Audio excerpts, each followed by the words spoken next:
Et on en arrive au gros dossier. Donc effectivement, l'idée, c'est qu'on va pouvoir, c'est ce que je vous disais, modifier le comportement de live, voir l'affichage de live. Moi, c'est vraiment celui que j'aime bien. Si vous me connaissez, si vous me suivez depuis longtemps, vous connaissez sans doute le Show Device Slot. Et donc l'idée, c'est qu'effectivement, faut y aller mollo. Parce que, tiens, j'ai redit effectivement, donc il faut y aller mollo parce que ça peut aussi faire dysfonctionner live. Donc ce que je vais vous dire, utilisez-le si vous en avez besoin. J'ai fait un tri, il y en a plus d'une centaine, il y en a beaucoup. En tout cas sur le Live 11, il y en avait énormément. Je pense que Live 12 c'est un peu pareil. Il y en a beaucoup qui servent aussi pour les développeurs. Ça va être des fonctions sur lesquelles ils sont en train de travailler. Donc pour pouvoir les tester, ils font ça. Enfin voilà. Donc effectivement, il y a des fonctions qui sont plus ou moins fiables, stables. Et moi, celle que j'ai sélectionnée pour toi, c'est effectivement celles qui peuvent avoir un intérêt si on a un push, si on utilise Live pour mettre en solo des pistes, etc. Enfin, on va voir ça tout de suite. Donc l'idée, c'est de créer un fichier. Dans ce fichier, on écrit des choses. C'est comme des lignes de code, donc on respecte bien l'orthographe, tout ça, et même les majuscules. Et on met le fichier dans le dossier des préférences de Live, enfin le dossier préférences de Live.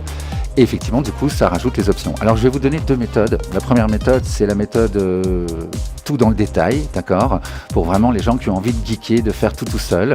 Et j'ai une autre méthode où, en fait, j'ai créé ce fichier. Vous n'avez plus qu'à le télécharger, à le mettre au bon endroit. C'est là où il faut peut-être être un peu geek. Mais donc, je vous ai facilité toute une partie du travail qui est de créer ce fichier option.txt. Alors, on y va. Je vais arrêter la musique pour que ce soit plus facile pour vous. Voilà, donc je refais une mise en garde, j'en ai déjà fait une avant, mais il faut vraiment respecter la ponctuation, les majuscules, les petits tirets, l'orthographe, tout, c'est important, parce que c'est comme du code, donc effectivement vous savez peut-être ça, quand on écrit mal un mot de code, le code ne fonctionne pas, rien ne fonctionne, donc vraiment voilà, c'est important. N'utilisez que ce qui est vraiment utile, je l'ai dit en intro, mais c'est vraiment, voilà, ça sert à rien de tout tester, ou alors si vous testez tout, dans ce cas-là, vous le partagez, pourquoi pas en commentaire, vous testez des choses et vous dites ça marche. Moi, je relayerai je vais faire un article sur mon site sur ces sujets, donc je le rajouterai dans l'article. Et donc voilà, n'hésitez pas si vous voulez tester, mais sinon, si c'est pour une utilisation standard, je vais vous donner ceux qui sont intéressants. Les autres, vous pourrez les trouver sans problème. Je vous donnerai une aide à la fin où il y aura tout d'expliqué. Alors,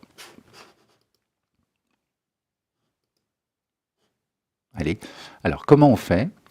On utilise donc un éditeur de texte. On lui demande d'enregistrer le fichier au format texte brut, si vous voulez, donc pas Word, pas je ne sais quel logiciel d'ailleurs, d'accord, Donc effectivement, on nomme le fichier option au pluriel, et donc ce sera option.txt.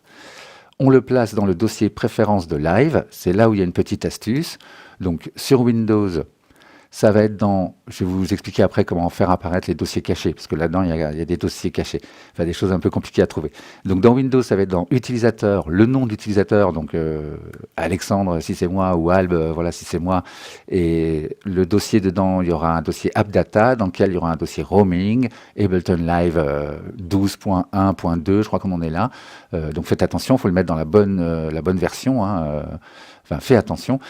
Et donc dans les préférences de cette version de Live, d'accord?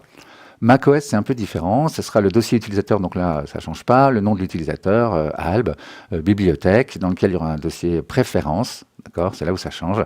Et effectivement, il y aura Ableton au milieu de plein d'autres applications, et il faudra choisir dans ce dossier Ableton la bonne version de Live qui correspond à celle que tu as installée. Ok? J'essaye de ne pas aller trop vite ni trop lentement, mais la pause s'il y a besoin. Donc, dans Windows, pour trouver ce dossier, le plus simple, c'est d'aller dans l'explorateur Windows, de taper pourcentage appdata pourcentage, d'accord? Tu sélectionnes donc l'utilisateur, le nom de l'utilisateur, appdata roaming, ok? Là-dedans, il y a le dossier Ableton. Tu ouvres donc le dossier qui concerne la version actuelle de Live, c'est la dernière installée, et tu places donc le fichier option texte dedans, soit celui que tu as téléchargé sur le site dans le lien que je vous donnerai juste après, soit celui que tu as créé, ok? Et là, normalement, ça devrait marcher. Je vous explique après comment ça fait dans Live. Donc, comme dans Mac, c'est un peu différent. Dans le Finder, parce qu'en fait, la bibliothèque dans Mac, la bibliothèque de l'utilisateur, elle est masquée. Donc, il faut l'afficher avec une petite astuce. C'est d'aller dans le Finder. Vous savez, dans le menu Finder, on a un menu aller. Voilà, c'est ça, aller. Et donc, si on maintient la touche option donc ou Alt sur les vieux claviers enfoncés, dans ce petit menu, il apparaît tout d'un coup la bibliothèque, on la sélectionne, et dedans vous avez donc préférences Ableton, vous mettez dans la bonne version, toujours pareil, le bon dossier, hein, et vous mettez donc le fichier option TXT dedans. D'accord ? Jusque-là, je pense que ça va. Donc, récapitulatif, hein, on est bien dans Windows, utilisateur, nom de l'utilisateur, AppData, roaming, Ableton. Hein, je vous laisse lire, utilisateur, nom, etc. Bon, d'accord, c'est ce que j'ai mis au début. Je vous le remets là. Je te le remets là. J'ai vraiment du mal, je suis vraiment vieux, hein, j'ai du mal de tutoyer. Mais je vais essayer de faire ça quand même. Donc, une option par ligne, ça c'est vraiment important, c'est les règles, d'accord. Vous allez voir, c'est des petites lignes de code. Donc, une ligne de code par ligne, on fait entrer pour revenir à la ligne. Chaque option commence par un trait d'union, c'est normal, on garde le trait d'union. Vous verrez, moi j'ai marqué les traits d'union, hein, c'est normal. Il y a les majuscules, on garde les majuscules. Certaines options peuvent également nécessiter un trait de soulignement, donc le underscore, hein, le trait du bas si vous préférez. Si vous utilisez le mauvais format, vous voyez que vous aurez un message d'erreur. Donc voilà, à l'ouverture de live, vous dira ce réglage ne fonctionne pas, etc. Donc vous pourrez le retoucher. Et évidemment, il faut redémarrer live pour activer les options. Donc je l'ai testé, je l'ai fait la dernière fois sans faire exprès. J'ai modifié le fichier pendant que live était ouvert. Pas de bug, vous inquiétez pas. C'est quand il redémarre qu'il check ce fichier et qui effectivement va activer les options qu'on aura mises en code dans le fichier en question. Alors, s'il y a un comportement inattendu dans live ou sur push, hein, d'accord, surtout si vous avez des contrôleurs, hein, vous allez voir, il y a une option qui peut mettre le bazar, disons. Donc vous pouvez bien sûr supprimer temporairement ou le déplacer temporairement pour voir si c'est vraiment ça qui pose problème. Et puis après c'est pareil, vous faites pareil avec chaque option, vous en enlevez une, vous voyez si ça va mieux, enfin vous les enlevez toutes et puis vous les remettez une par une et vous voyez celle qui effectivement pose problème. C'est une vraie mise en garde, hein, ça peut vraiment faire bugger live. Donc celles que je vous donne sont plutôt sûres, enfin elles sont même sûres, c'est du tout, pour le coup c'est des news, hein, j'ai pas menti, c'est des infos toutes fraîches.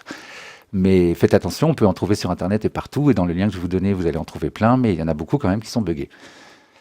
Et donc, ah oui, ce qui est intéressant, j'ai bien fait de le noter, c'est que le fichier donc option qu'on aura créé, il va être copié automatiquement dans les nouvelles versions de Live.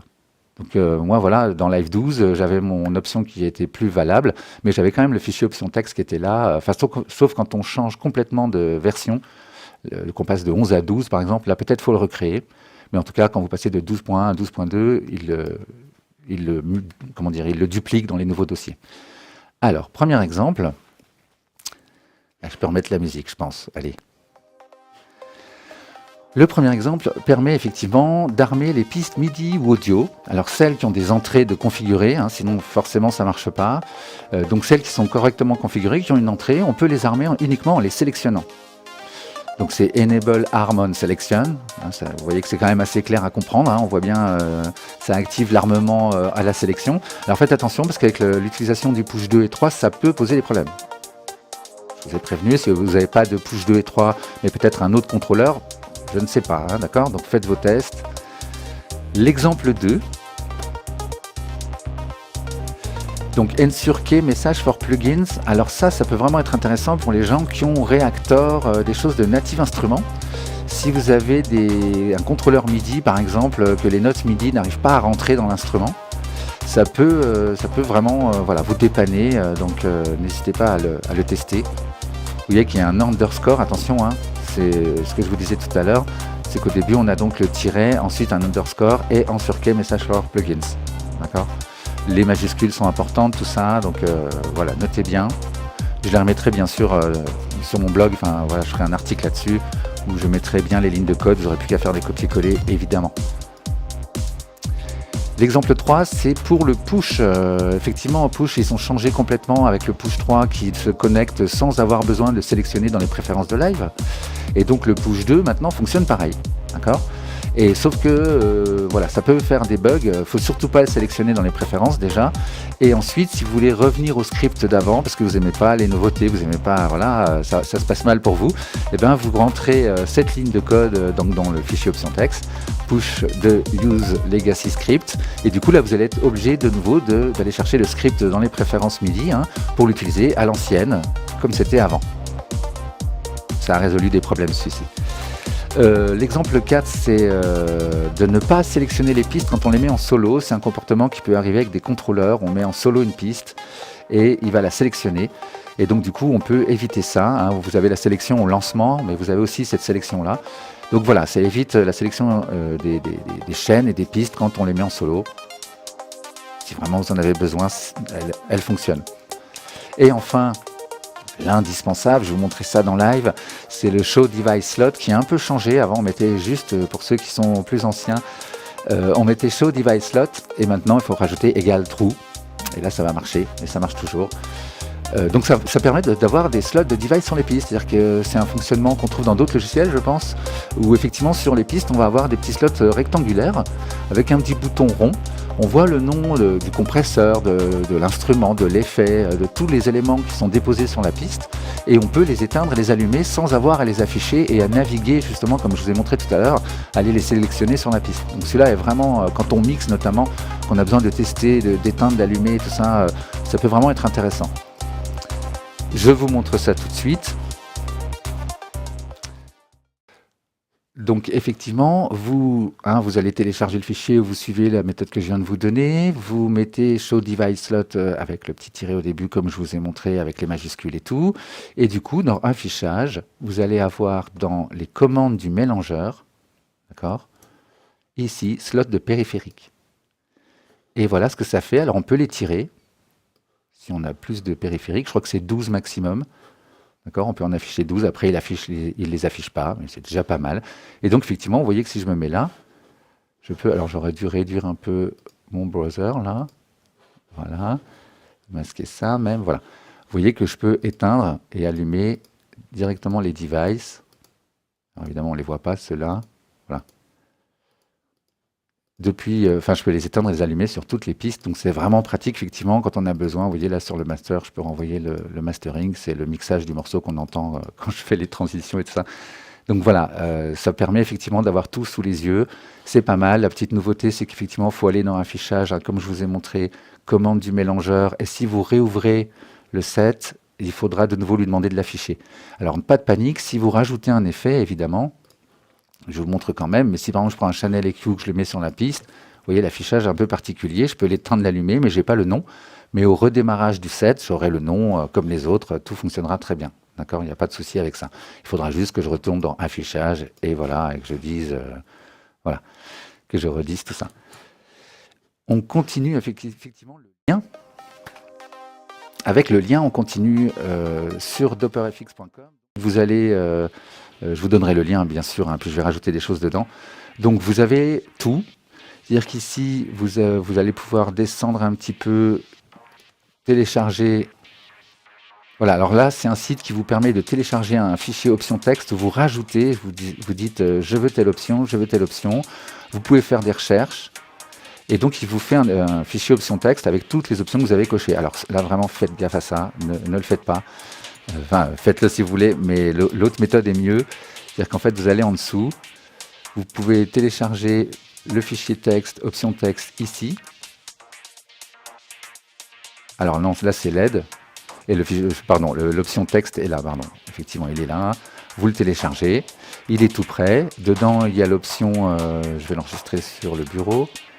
Dedans, il y a donc le Show Device Slot qui est prêt.